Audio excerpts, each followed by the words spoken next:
ബഹുമാന്യരായ സ്റ്റേജിൽ ഉപവിഷ്ടരായ മാന്യ വ്യക്തിത്വങ്ങളെ, സദസ്സിലുള്ള പ്രിയ സഹോദരി സഹോദരന്മാരെ, എല്ലാവർക്കും ദൈവരക്ഷയും സമാധാനവും ആശംസിക്കുന്നു. അസ്സലാമു അലൈക്കും. മൈത്രി എന്നത് യഥാർത്ഥത്തിൽ ഒരാധുനിക പദമല്ല, ഏറ്റവും പ്രാചീനമായ ഒരാശയമാണ്. മുഹമ്മദ് നബി സല്ലല്ലാഹു അലൈഹി വസല്ലം പ്രഭാതത്തിൽ അതിരാവിലെ എഴുന്നേറ്റുകൊണ്ട് നടത്തുന്ന ഒരു പ്രാർത്ഥന ഇങ്ങനെയാണ്: ദൈവമേ, മനുഷ്യരെല്ലാം ഏകോദര സഹോദരന്മാരാണ് എന്നതിന് ഞാൻ സാക്ഷ്യം വഹിക്കുന്നു. യേശുവാ പ്രവാചകൻ പറഞ്ഞത് നിന്നെപ്പോലെ നിന്റെ അയൽക്കാരെയും സ്നേഹിക്കുക എന്നാണ്. ഈ അർത്ഥത്തിൽ മൈത്രി, പാരസ്പര്യം, സ്നേഹം, സാഹോദര്യം അത് നമ്മുടെ ലോകത്തിൻ്റെ തന്നെ സംഗീതമാണ്. ഇന്ത്യയെ കെട്ടിപ്പടുത്ത മഹത്തായ ആശയമാണ്. കേരളത്തെ കെട്ടിപ്പടുത്തതും ശ്രീനാരായണ ഗുരുവും വക്കം മൗലവിയും ഒക്കെ ചേർന്ന പാരസ്പര്യത്തിൻ്റെ, സ്നേഹത്തിൻ്റെ, സാഹോദര്യത്തിൻ്റെ, ഒരിക്കലും പറഞ്ഞാൽ തീരാത്ത, ആര് തന്നെ വിഷം വമിപ്പിച്ചാലും, ആര് തന്നെ ചരിത്രത്തെ കീഴ്മേൽ മറിക്കാൻ ശ്രമിച്ചാലും വളരെ ആഴത്തിൽ വേരുകളുള്ള ഒരാശയമാണ് യഥാർത്ഥത്തിൽ മൈത്രി, സ്നേഹം, സാഹോദര്യം, ഒരുമ, ഒന്നിച്ചു നിൽക്കുക എന്നുള്ളത്. ഈ കണ്ണൂരിൽ വെച്ചത് പറയുമ്പോൾ അതിന് അർത്ഥാതിശയം കൈവരുന്നുണ്ട്. ഇവിടെ അറക്കൽ ബീവിയെക്കുറിച്ച് സൂചിപ്പിച്ചു. യഥാർത്ഥത്തിൽ അറക്കലിൻ്റെ ഉത്ഭവം തന്നെ വലിയൊരു മൈത്രിയുടെ സന്ദേശമാണ്. നമുക്കറിയാം, അവസാനത്തെ ചേരമാൻ പെരുമാൾ രാജ്യം വിട്ട് പ്രവാചകനെ സന്ദർശിക്കാൻ പോയ സന്ദർഭമുണ്ട്. അതിൻ്റെ സാധ്യത എല്ലാവരും MGS മുതൽ അംഗീകരിക്കുന്നതാണ്, കേസരി മുതൽ എഴുതിയതാണ്. കാലഘട്ടത്തിൽ മാത്രമേ വ്യത്യാസമുള്ളൂ, അഭിപ്രായാന്തരമുള്ളൂ. അപ്പം അങ്ങനെ പോകുമ്പോൾ ആദ്യം അവസാനത്തെ ചേരമാൻ പെരുമാൾ കൊടുങ്ങല്ലൂരിൽ നിന്ന് ധർമ്മടത്തേക്ക് വരുന്നു. കണ്ണൂർ വരികയും തൻ്റെ സഹോദരിയായ ശ്രീദേവിയെ വിളിച്ച് അനുഗ്രഹങ്ങൾ നൽകി ശ്രീദേവിക്ക് ഈ രാജ്യത്തിൻ്റെ ഒരു ഭാഗം സമ്മാനിക്കുകയും ചെയ്യുന്നു. അതുപോലെ തന്നെ ശ്രീദേവിയുടെ മകൻ മുഹമ്മദ് അലിയെ മഹാബലിയെ ആ നാട്ടിൻ്റെ അധിപനാക്കുകയും ചെയ്യുന്നു. അങ്ങനെ അദ്ദേഹം മക്കത്ത് പോയി. നമുക്കെല്ലാം അറിയാവുന്ന ചരിത്രമാണ്. ഈ സന്ദർഭത്തിൽ ഓർമ്മിക്കേണ്ട ഒരു മഹത്തായ ആദർശവും ഒരു വസ്തുതയുമായതുകൊണ്ട് ഞാൻ ഓർമ്മപ്പെടുത്തുകയാണ്. തിരിച്ചു വരും വഴിമധ്യ, ചുരുക്കി പറയാം, വഴിമധ്യ വെച്ച് അദ്ദേഹം പ്രവാചകനെ കാണുന്നു, തിരിച്ചു വരുന്നു, മരിക്കുന്നു. തുടർന്ന് അദ്ദേഹത്തിൻ്റെ സുഹൃത്തുക്കൾ വരികയും ശ്രീദേവിയെ സംഗതി അറിയിക്കുകയും ചെയ്തപ്പോഴാണ് ശ്രീദേവി ഇസ്ലാം സ്വീകരിക്കുന്നത്. ആ മഹാബലിയാണ് പിന്നീട് മുഹമ്മദ് അലിയായത്. ആ ശ്രീദേവിയുടെ യഥാർത്ഥത്തിൽ തറവാട്ട്, അവരുടെ തറവാട്ട് പേരാണ് അരിയൻകുളങ്ങര. ആ തറവാട്ട് പേരാണ് അറക്കൽ ആയി വന്നത്.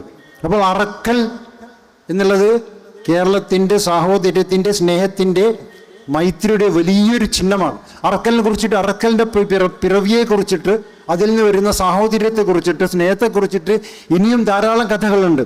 അതിൽപ്പെട്ട ഒരു കഥയാണ് കോലത്തിരി രാജവംശത്തിലെ ഒരു വനിത, ഒരു പെൺകുട്ടി.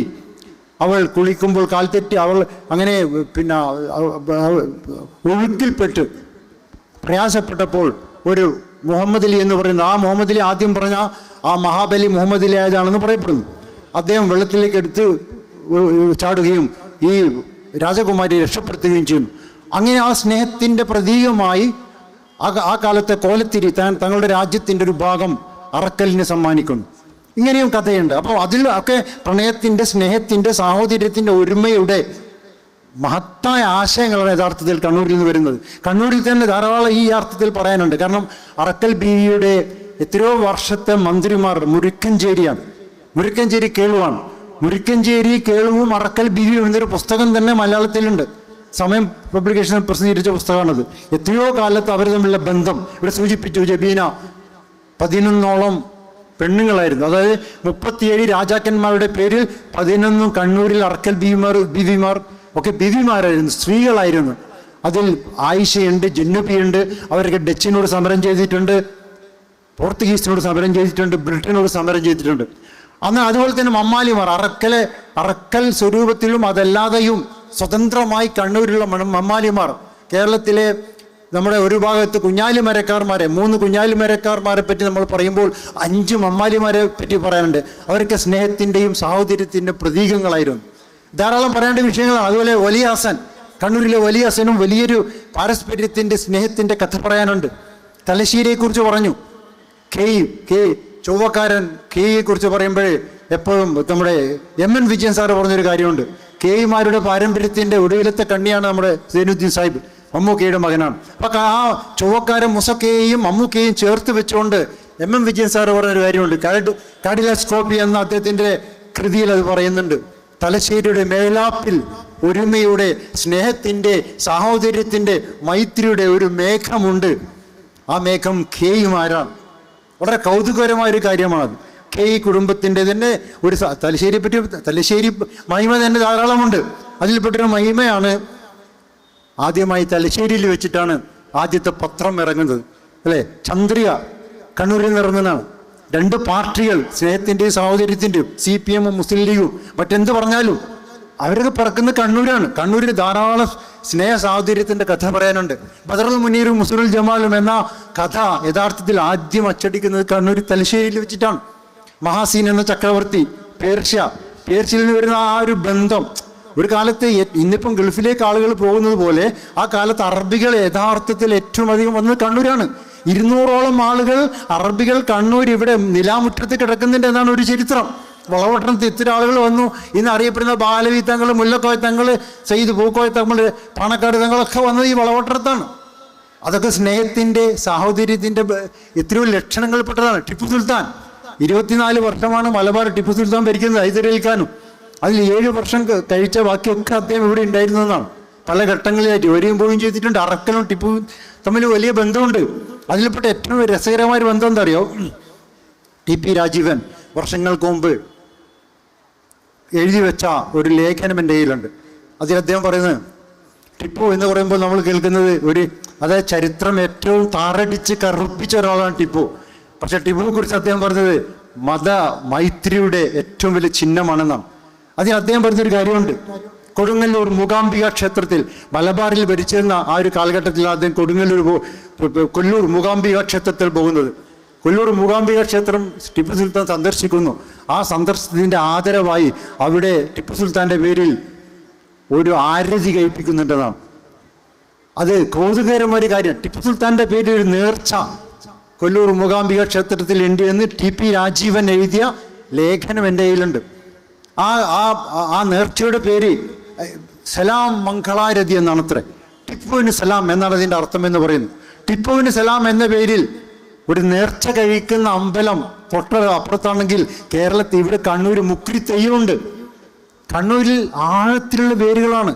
മുക്രി തെയ്യം നിങ്ങൾക്കറിയാമോ? പെരിങ്ങോത്ത് മുക്രി തെയ്യം. ഇങ്ങനെ അതായത് മാപ്പിള തെയ്യങ്ങൾ എന്നൊരു ഒരു പഠനത്തിൽ ഏറ്റവും അധികം തെയ്യങ്ങൾ കണ്ണൂർ ജില്ലയിലാണ്. മുക്രി തെയ്യത്തിൻ്റെ സവിശേഷത എന്താ അറിയോ? ഞാൻ ദീർഘിപ്പിക്കുന്നില്ല, സമയമായിരിക്കൊണ്ടിരിക്കുകയാണ്. ധാരാളം പറയാനുള്ളൊരു വിഷയമാണ്. മുക്രി തെയ്യം നമ്മൾക്ക് പെരിങ്ങോത്ത് പോയാൽ അതിൻ്റെ ലക്ഷണങ്ങൾ ഇന്നും കാണാം. പെരിങ്ങോത്ത് മുഖാമുഖമായിട്ട് ഒരു ചെറിയ പള്ളിയും ഒരു ചാമുണ്ടേശ്വരി ക്ഷേത്രമുണ്ട്. ആ ചെറിയ പള്ളിയിലെ മുക്രി അദ്ദേഹം ആ നാട്ടിലെ ആളുകൾക്ക് ചികിത്സ ഒക്കെ കൊച്ചു കൊച്ചു കാര്യങ്ങൾക്ക് ചികിത്സിച്ചിരുന്നു. അങ്ങനെ അദ്ദേഹം ഫേമസ് ആയി എന്ന് പറഞ്ഞാൽ ആ നാട്ടിൽ പറയപ്പെടുന്ന കഥ ഇത് രേഖീയമായ കഥയാണ് ഞാൻ പറയുന്നത്, എഴുതി വെച്ചതാണ്. സോൾഡൈറ്റിക ഏതാനും വർഷങ്ങൾക്ക് മുമ്പ് നടത്തിയ കണ്ണൂർ ഹെറിറ്റേജ് കോൺഗ്രസിൽ അതിൻ്റെ ഒരു ലേഖനം തന്നെയുണ്ട്, അത് സംബന്ധമായിട്ടുള്ള ലേഖനം തന്നെ. അപ്പോൾ ഞാൻ ചുരുക്കി പറയാം, ഈ മുക്രി വളരെ ഫേമസ് ആയി. അത് സഹിക്ക വയ്യാതെ ചാമുണ്ടേശ്വരി ഒരു ദിവസം മുക്രിയെ വെള്ളത്ത് കൊന്നു, തൊട്ടടുത്ത പുഴയിൽ വെച്ച് മുക്കിക്കൊന്നു. പക്ഷേ അദ്ദേഹം അധിവസിച്ചത് തെയ്യമായിട്ടാണ്, മുക്രി തെയ്യം. പറയുന്ന ആ തെയ്യം ബാങ്ക് വിളിക്കും. ഇത് രസകരമല്ല, കൗതുകരമായ പാരസ്പര്യമാണ്, സ്നേഹമാണ്, സാഹോദര്യമാണ്, മൈത്രിയാണ് നമ്മുടെ കണ്ണൂരിൻ്റെത്. ആ തെയ്യം ഉണർന്നു വരും, ബാങ്ക് വിളിക്കുന്നു, നമസ്കരിക്കുന്നു. മാത്രമല്ല ഇടയ്ക്ക് ഈ ചാമുണ്ടിയെക്കുറിച്ച് എടാ ശൈത്താൻ എന്ന് വിളിക്കുന്നു അത്രേ. ഇതൊക്കെ രേഖപ്പെടുത്ത കാര്യങ്ങളാണ് ഞാൻ പറയുന്നത്. അപ്പോൾ വളരെ എന്ന് പറഞ്ഞാൽ ഈ മാടായി, നമ്മുടെ ഈ മാടായിലുണ്ടത്, മാടായി ക്ഷേത്രത്തിൽ ഒരു രംഗമുണ്ട്. അതായത് ചേരമാൻ പെരുമാളിൻ്റെ ആഗമനത്തെക്കുറിച്ച് അവിടുത്തെ തെയ്യം വിളിച്ചു പറയും. ഒടുവിൽ നോക്കൂ, ഇത് സത്യമല്ലേ എൻ്റെ മാടായി നഗരെ എന്ന് വിളിക്കുന്നൊരു രംഗമുണ്ട്. മാടായി നഗരം എന്നുള്ള മാപ്പിളമാരെന്ന് അർത്ഥം, മുസ്ലിങ്ങളെ എന്താണ് അർത്ഥം. അതുപോലെ പള്ളികളും ആരാധനാലയങ്ങൾ തമ്മിലുള്ള ബന്ധം. പയ്യന്നൂർ സുബ്രഹ്മണ്യ സ്വാമി ക്ഷേത്രത്തിൽ ഉത്സവം നടക്കണമെങ്കിൽ സ്ഥലത്തെ പ്രധാനപ്പെട്ട കോളോത്ത് മുസ്ലിം കുടുംബത്തിൽ നിന്ന് പഞ്ചസാര കൊണ്ടുവരണം. എൻ്റെ നാട്, ഞാൻ കടന്നപ്പള്ളിക്കാരനാണെങ്കിൽ കുഞ്ഞുമംഗലം എൻ്റെ സ്വന്തം പിതാവിൻ്റെ നാടാണ്. കുഞ്ഞിമംഗലത്ത് ഇന്നും അവിടുത്തെ വളരെ പ്രധാനപ്പെട്ട ക്ഷേത്രത്തിൽ, ശാലിയ ക്ഷേത്രത്തിൽ ഉത്സവം നടക്കുമ്പോൾ അവിടുത്തെ സി മുഹമ്മദ് കുഞ്ഞിക്ക ചാണത്തലയൻ കുടുംബത്തിൽ നിന്ന് പഞ്ചസാര നിവേദ്യമായി കൊണ്ടുവരണം. പള്ളിയിൽ അതുപോലെ തന്നെ പുളിങ്ങോത്ത് ചടങ്ങുണ്ട്, ഇപ്പോഴും നടക്കുന്ന ചടങ്ങാണ്. ആന, പുളിങ്ങോത്ത് പള്ളിയിൽ ചില പ്രത്യേക ചടങ്ങുകൾ നടക്കുമ്പോൾ ക്ഷേത്രത്തിൽ നിന്ന് ആനയുടെ മുകളിൽ ശർക്കരയൊക്കെ കയറ്റിക്കൊണ്ട് വളരെയധികം സ്നേഹത്തോടെ ആദരവോടെ ശർക്കര കൊണ്ട് പള്ളിക്ക് കൊടുക്കുന്ന രംഗം. ഇങ്ങനെ നിരവധി രംഗങ്ങൾ, പാരസ്പര്യത്തിൻ്റെ, സ്നേഹത്തിൻ്റെ, സഹോദര്യത്തിൻ്റെ ഒക്കെ പാഠങ്ങൾ, മൈത്രിയുടെ പാഠങ്ങൾ. മഗ്‌രിബിൻ്റെ സമയമായതുകൊണ്ട് അവസാനിപ്പിക്കുകയാണ്. മൈത്രിയുടെ പാഠങ്ങൾ ധാരാളമായി പറയുവാനുണ്ട്. ഞാൻ പറഞ്ഞു വരുന്നത്, പലരും ആശങ്കപ്പെട്ടതുപോലെ ഒരു ഫാഷിസം വിചാരിച്ചാലും ഈ സാഹോദര്യത്തിൻ്റെ, സ്നേഹത്തിൻ്റെ ഒരു മന്ത്ര വീണയിൽ നിന്ന് വരുന്ന വിവിധ സ്വരങ്ങൾ പോലെയുള്ള ഈ മഹത്തായ ആശയത്തെ, അല്ലെങ്കിൽ ഒരു മഴവില്ലഴകിനെ, 7 നിറങ്ങൾ നിറഞ്ഞ, അല്ലെങ്കിൽ ഒരു പൂവല്ല 100 പൂക്കൾ വിരിയുന്ന ഈ സാഹോദര്യത്തെ തകർക്കാൻ ഒരു ഫാഷിസത്തിന് സാധ്യമല്ല. അത്രയേറെ ആഴത്തിലാണ് നമ്മൾ മനുഷ്യബന്ധം ഇവിടെ ഉള്ളത്. ആ ബന്ധം ഒരു തലമുറകളിലേക്ക് പടർന്ന് നമ്മുടെ തലമുറകളെ ആർദ്രമാക്കട്ടെ, ചരിത്രത്തെ ഊട്ടി ഉറപ്പിക്കട്ടെ എന്ന് മാത്രം ആശംസിച്ചുകൊണ്ട് കണക്റ്റുള്ള എല്ലാവിധ വിജയാശംസകളും നേർന്നുകൊണ്ട് ഞാൻ നിർത്തുന്നു. എൻ്റെ വാക്കുകൾ ശ്രവിച്ചതിന് നന്ദി, നമസ്കാരം. വാഹൃദവാൻ അനിൽ റബ്ബിൽ ആലമീൻ.